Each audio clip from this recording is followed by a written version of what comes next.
बिस्मिल्लाहिर्रहमानिर्रहीम। अस्सलाम वालेकुम। मटीरियल मेडिका एक ऐसा सब्जेक्ट है जो हम होम्योपैथ्स को पढ़ना पड़ता है। इसके बगैर ना ही हम अपनी प्रैक्टिस कर सकते हैं और ना ही इसके अंदर स्टेबल हो सकते हैं। अब ऐसा नहीं है कि मटीरियल मेडिका सिर्फ होम्योपैथ्स को ही पढ़ना पड़ता है। हर वो शख्स जो मेडिसिन की फील्ड से बिलोंग करता है और उसका ताल्लुक किसी न किसी तरह कनेक्टेड है, वो किसी न किसी लेवल का मटीरियल मेडिका पढ़ रहा है। अब इसको कोई मटीरियल मेडिका का नाम दे देता है तो कोई फार्माकोपिया का नाम दे देता है, लेकिन बैकग्राउंड स्टोरी यही होती है कि हम एक मेडिसिन का मोड ऑफ एक्शन पढ़ते हैं, एक मेडिसिन के बारे में पढ़ते हैं, वो कब कहाँ किस तरह दी जा सकती है, उसके क्या रिजल्ट आ सकते हैं। इसी चीज़ का नाम मटीरियल मेडिका है। अब मटीरियल मेडिका की बात की जाए तो मैं अपनी पहले भी एक वीडियो में आपसे शेयर कर चुकी हूँ कि कोई भी जो स्टूडेंट है उसे कैसे मटीरियल मेडिका पढ़ना चाहिए, या एटलीस्ट ये ज़रूर बताया है कि उसको कौन सा मटीरियल मेडिका कंसिडर करना चाहिए फॉर द एग्ज़ाम्स, और एग्ज़ाम्स के साथ साथ उसको प्रैक्टिकली उसे किस मटीरियल मेडिका के लिए की तरफ आना चाहिए। इन सब मटीरियल मेडिकास में, जिसमें मैंने अपनी एक वीडियो में डिस्कशन भी की थी, इसमें से एक बहुत ही हाईलाइटेड मटीरियल मेडिका जो कि है विलियम बोरिक का, इसकी अहमियत से इनकार नहीं कर सकते। अगर आप विलियम बोरिक को ही समझ के पढ़ना शुरू कर दें तो ट्रस्ट मी, आपने बहुत बहुत मेजर मटीरियल मेडिका का जो पार्ट है वो समझ लिया है। अब बोरिक जो है इसका अपना एक पैटर्न है। ये मटीरियल मेडिका शॉर्ट फॉर्म में ज़रूर है, लेकिन इसको समझने के लिए थोड़ी सी बैकग्राउंड की हिस्ट्री और चीज़ों को समझना ज़रूरी है।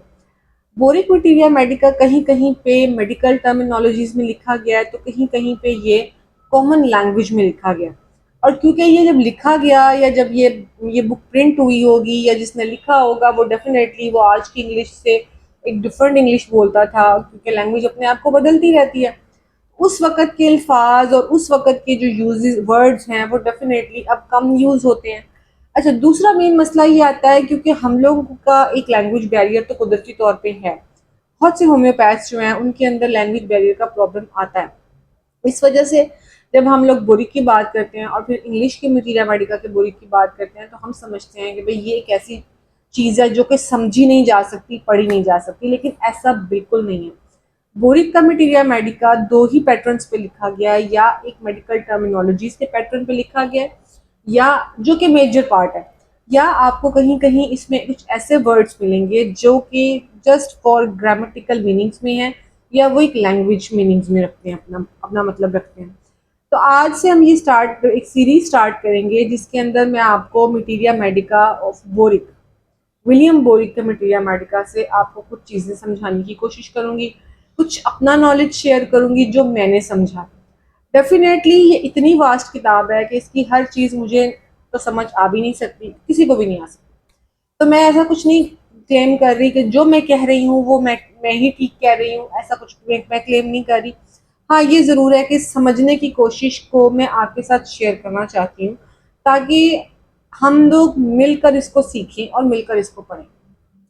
अगर बात की जाए मेरी आज की सिलेक्शन ऑफ मेडिसिन की या रेमेडी की, तो मैंने आज के लिए सिलेक्ट किया है अबाइस कैनाडेंसिस। अबाइस कैनाडेंसिस जो है ये हमारे बोरिक मटीरियल मेडिका की फर्स्ट मेडिसिन है, और इसका दूसरा नाम जो है वो पाइनस कैनाडेंसिस भी है। अब बोरिक ये कहता है कि mucous membranes are affected by Abies canadensis and gastric symptoms are most marked and catarrhal condition of the stomach is produce. अब ये तो पता चल गया कि ये बहुत बड़ी रेमेडी है हमारे जीआईटी के लिए, हमारे गैस्ट्रिक के लिए।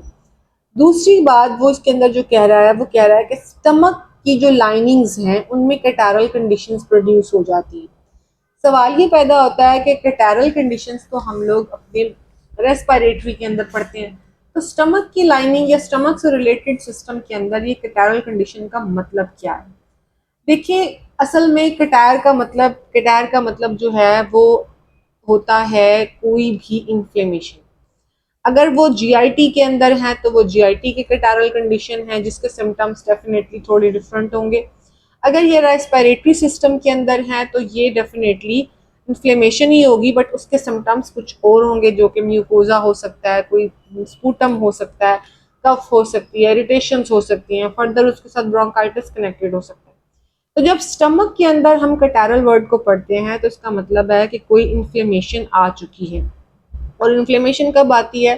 जाहिर है देयर इज समथिंग डैमेजिंग, कोई ना कोई सेलुलर लेवल पे कोई डैमेज हो चुका है, तो ही इन्फ्लेमेशन प्रोड्यूस होती है। आगे वो कहता है कि there are peculiar cravings and chills. Exactly, इसकी चिल्स और इसकी क्रेविंग्स इतनी पेक्युलर है, इतनी पेक्युलर है कि अगर इन दो बातों का ख्याल रख लिया जाए तो हम एबाइस कैनेडेंसिस को डिसाइड करने में झिझकेंगे नहीं। अब इसकी क्रेविंग्स क्या है और इसके चिल्स क्या है?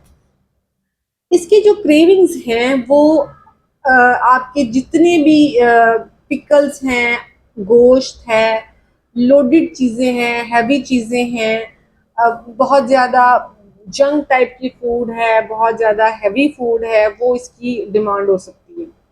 अच्छा, इसके अंदर कुछ एक दो सब्जियों के भी क्रेविंग्स मौजूद हैं, जैसे इसके अंदर मूली के क्रेविंग्स मौजूद हैं, इसके अंदर शलजम के क्रेविंग्स मौजूद हैं। अच्छा, इसके बाद बात करते हैं नेक्स्ट कि ये इन क्रेविंग्स के साथ साथ खवातीन के अंदर यूट्राइन डिस्प्लेसमेंट भी होती है।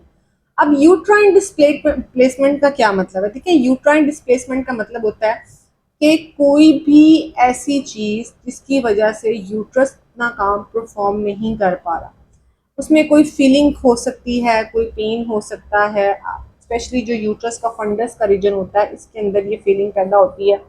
आपको एक पेन की फीलिंग हो सकती है, आपको एक सॉरनेस की फीलिंग हो सकती है, और अगर आप उसको दबाएं, अपने यूट्रस या यूट्रस के एरिया के ऊपर हाथ रख के दबाएं, तो उसके अंदर ये उसको कुछ बेहतरी फील होगी। तो ये फीमेल्स के अंदर यूट्राइन डिस्प्लेसमेंट या यूट्राइन कंप्लेंट्स के साथ, इन चीज़ों के साथ अगर पेशेंट आए तो आपको ये मेडिसिन ज़रूर सोचनी चाहिए।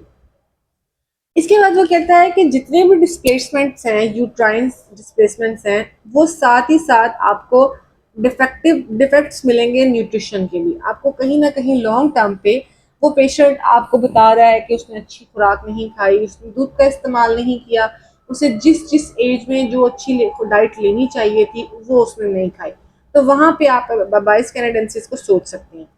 नेक्स्ट बोरिक कहता है कि रेस्पिरेशन एंड हार्ट एक्शन लेबर्ड। अब इसका क्या मतलब है? देखिए, हार्ट और रेस्पिरेशन लेबर का मतलब है कि उसने जब भी कोई काम किया, उसने फिजिकल एग्जर्शन की, उसने कोई इधर से उधर मूवमेंट की, सीढ़ियां चढ़ के उतर गई, चढ़ गई, ये सब में उसको कमजोरी महसूस होगी, उसका सांस फूल सकता है, वो जल्दी थक सकती है, वो जल्दी टायर्ड फीलिंग रख सकती है। तो ये सारी चीजें जो हैं, इसका मतलब है कि हमारा जो दिल और हमारे जो लंग्स हैं वो अपना एक्शन करने में डिस्टर्बेंस फील कर रहे हैं। अब ये जब ये सब सिचुएशन होती है, पेशेंट इतना ज्यादा डिबिलिटेड और इतनी कमजोरी महसूस करता है, तो उसका दिल चाहता है कि वो लेट जाए। अब जब वो लेटेगा तो उसकी जो स्किन है, उसके हाथ हैं, उसके पाँव हैं, उसमें आपको एक चिलीनेस फील हो सकती है, वो ठंडे हो सकते हैं। यानी इतनी कमजोरी हो जाती है कि उसके हाथ पाँव ही ठंडे हो जाते हैं। नेक्स्ट वो कहता है कि right lung and liver feel small and hard. अब ये जो राइट लंग है, यानी कि आपके वो वाली साइड जिस पे दिल डेफिनेटली ज़्यादा पार्ट अपना अपना वो जिस पे दिल ज़्यादा प्लेस नहीं हो रहा, वो हिस्सा आपको छोटा लगेगा, हार्ड लगेगा। अब छोटा और हार्ड लगने का मतलब ये नहीं है कि वो छोटा और हार्ड है, इसका मतलब है ये एक ऐसी फीलिंग है कि जो काम वो अपने राइट लंग से ले रहा है, राइट साइड की बॉडी से ले रहा है, वो काम परफॉर्म नहीं कर पा रही बॉडी, क्योंकि जिस्म इस वक्त बहुत ज्यादा कमजोरी की हालत में। अच्छा, एक इसके अंदर वर्ड मैंने पढ़ा, दिस इज द ग्लीट।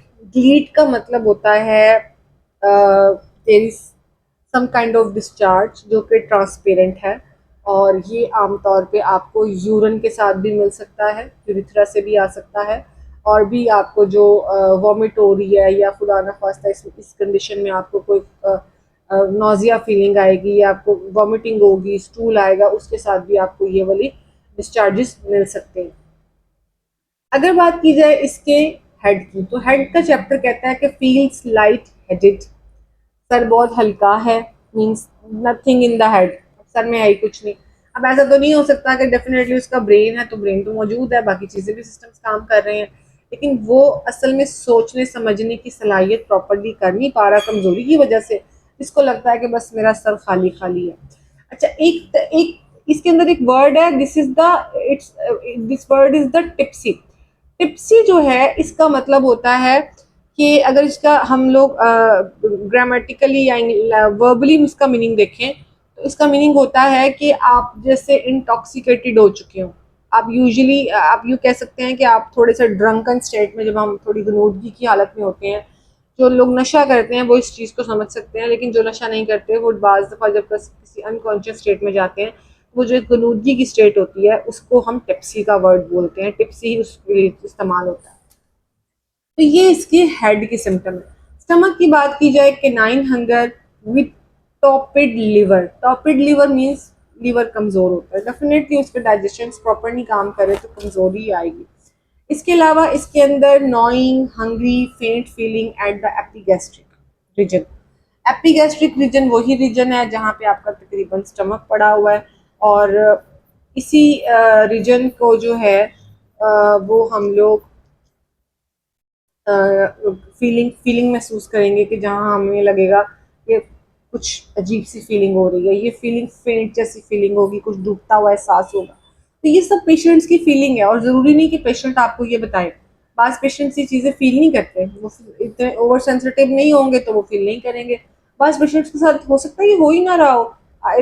इसी मेडिसिन की बात करें। अच्छा, इसके बाद बात करते हैं, ग्रेट एपेटाइट है, cravings for meat, pickles, radish, turnips, artichokes, coarse food, tendency to eat far beyond capacity for digestion. खाना खाना चाहता है, ये इसको भूख लगती है, अच्छी लगती है और बहुत अच्छी लगती है। अब इसके बावजूद कि जो ये खाता है उसकी डाइजेशन आसानी से कर नहीं पाता। Burning and burning and distension of stomach and abdomen with palpitation. इसके मैदे में और पेट में आपको जलन का एहसास मिलेगा और डिस्टेंशंस मिलेंगी। Flatulence disturbs the heart action.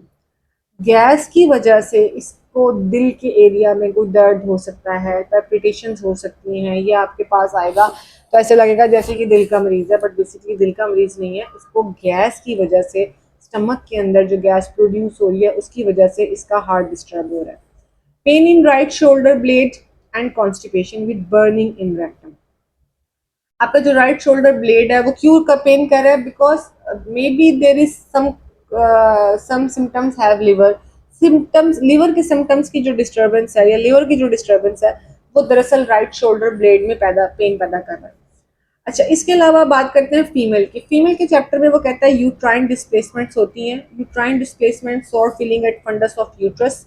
Uterus का जितना भी ऊपर वाला एरिया है जिसको हम फंडस बोलते हैं, वहाँ पे आपको इस किस्म की फीलिंग्स आएंगी, और अगर आप उसको प्रेशर देंगे तो डेफिनेटली वो बेहतर हो जाएगा। Prostration, wants to lie down all the time. Female जो है वो कहती है बस मैं लेटी रहूँ, मुझे उठना ना पड़े, चलना फिरना ना पड़े। कमजोरी बहुत ज़्यादा है ओबियसली, तो डिबिलिटी की वजह से और वीकनेस की वजह से ये उठना और चलना फिरना पसंद नहीं करती। इसके बाद इसको लगता है कि जो इसका यूट्रस है वो बहुत सॉफ्ट है, वो कैरी नहीं कर सकता चीज़ों को। इसको समटाइम लगता है कि मैं अगर प्रेग्नेंट हुई तो मैं प्रेगनेंसी को कैरी नहीं कर पाऊंगी, और इसकी फीलिंग की वजह से इसको अबॉर्शन हो भी सकता है। ये बात क्लार्क में लिखी हुई है। अच्छा, इसके बाद शिवरिंग फीवर की बात करें। अभी मैंने आपको लास्ट स्टार्ट डिस्कस किया था तो मैंने आपसे कहा था कि इसके जो क्रेविंग्स हैं और इसके चिल्स ये बड़े पेक्युलर हैं, बहुत ज़्यादा पेक्युलर हैं। अब फीवर्स जो हैं उसमें कोल्ड शिवरिंग्स होती हैं। ऐसे लगता है जैसे पूरे जिस्म के अंदर जहाँ जहाँ खून जा रहा है वहाँ वहाँ पानी, बर्फ वाला पानी भरा जा रहा है। जहाँ जहाँ खून की रवानी महसूस होती है वहाँ वहाँ आप यूँ समझ लें कि आपको लगेगा कि जैसे खून नहीं चल रहा, ठंडा पानी चल रहा है। अच्छा, chills run down back, cold water feeling between shoulders. आपको दोनों शोल्डर्स के दरमियान जो है वो कोल्ड वाटर की फीलिंग आएगी, या आपको लगेगा कि ठंडा पानी मौजूद है। वो बेसिकली होता ही है कि वो वही खून का एहसास जो मैंने आपको बताया कि खून ठंडा महसूस होगा, या जिसम चिल्स इतने ज़्यादा होते हैं, बेसिकली सर्दी इतनी लग रही होती है कि जहाँ जहाँ खून, क्योंकि खून एक लिक्विड है, तो जहाँ जहाँ ये लिक्विड जो है ये ट्रेवल करता है, और हार्ट हमारा क्योंकि इसी रीजन में पड़ा है, तो ये दोनों शोल्डर्स के दरमियान जो कूलिंग का एहसास है या चिल्स का एहसास है वो हार्ट की वजह से होगा। स्किन क्लैम्पी एंड स्टिकी लगेगी, नाइट स्वेट होंगे। नाइट स्वेट के लिए चाइना भी एक बहुत ज़बरदस्त रेमेडी और बहुत अच्छी मेडिसन है। फर्स्ट से थर्ड पोटेंसी में हम इसको इस्तेमाल करवा सकते हैं। होप सो कि मेरे साथ आपको ये मेडिसिन पढ़ने का मज़ा आया हो। अगर आप इसके बारे में कुछ जानते हैं जो कि मैंने मिस कर दिया है और आपको लगता है कि वो भी पता होना चाहिए, तो प्लीज़ मुझसे भी शेयर करें ताकि सीखने सिखाने का मरहला जो है वो इसी तरह जारी रहे। जज़ाकल्लाह।